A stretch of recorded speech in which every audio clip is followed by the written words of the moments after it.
એક ફોટોગ્રાફ તરફ ઈશારો કરીને રોહિતે કહ્યું, તે મારા પિતાના એકમાત્ર દીકરાની દીકરી છે. તો ફોટોગ્રાફમાં દેખાતી છોકરી સાથે રોહિતનો સંબંધ શું છે?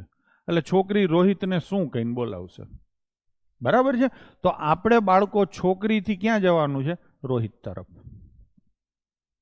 ક્લિયર છે? ચલો, તો પેલા તો સંબંધોનું મર્જિંગ કરશું.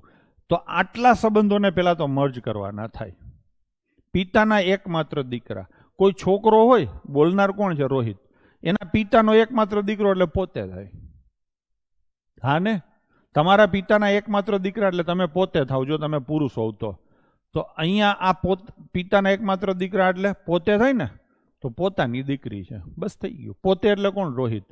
તો તે મારા પોતાની દીકરી છે એટલે તે મારી દીકરી છે. ટૂંકમાં ફોટો છે એ રોહિતની છોકરીનો છે. તો એ છોકરી રોહિતને શું કહીને બોલાવશે? એ પપ્પા એમ કહેશે કે નહીં?